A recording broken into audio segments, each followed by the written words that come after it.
The four controllable qualities of light are distribution, intensity, movement, and color. Distribution refers to a lot of things when it comes to lighting. Light gives objects form or depth, such as the shape, size, and position of actors or objects on stage. It has to do with how the light hits the surface and how it makes an object stand out. The focus or direction the light is pointing decides who or what is highlighted on stage and how the shadows are cast. As you can see, there's a cup on stage, and as the light moves from different directions, the shadows also move, and that is distribution. Intensity refers to the strength of the light. Illumination, which is a category of intensity, has to do with the amount of light that is hitting the stage. The intensity is controlled by channels, which changes the illumination of the stage, which to our eyes changes the brightness of the light.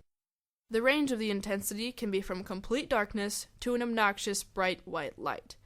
The intensity during a performance can vary, but it all depends on the scene in the play and how much light is needed to portray the appropriate feel.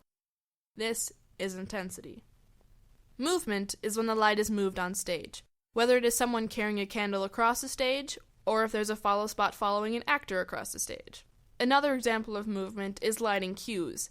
Light cues are programmed into the light board by lighting designers. Lighting cues are transitions between a light going down to the next light coming up. Movement can be something that happens very quickly or very slowly. The designer could have a slow shift in sunlight from one side of the stage to the other throughout the entire play. The audience might not even realize this is going on, but more often than not, they will feel the shift rather than see it. Here's an example of a cue. I hit a button, and it slowly shifts from one light to the next. This is movement. Using color can greatly enhance a scene. If you put a gel in front of a lighting instrument, you can change the feel of a performance or a scene.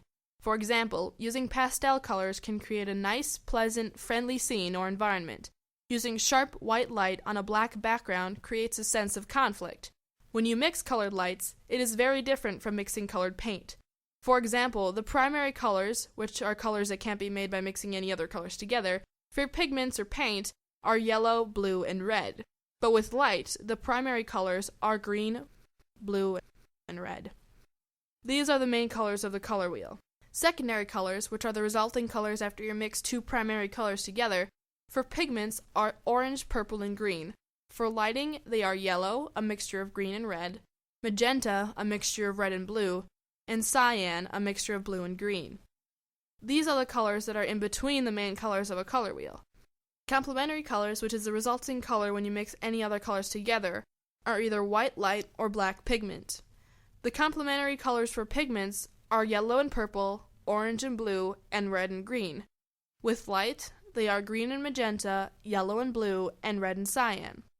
These are the colors that are opposite each other on the color wheel. This is color.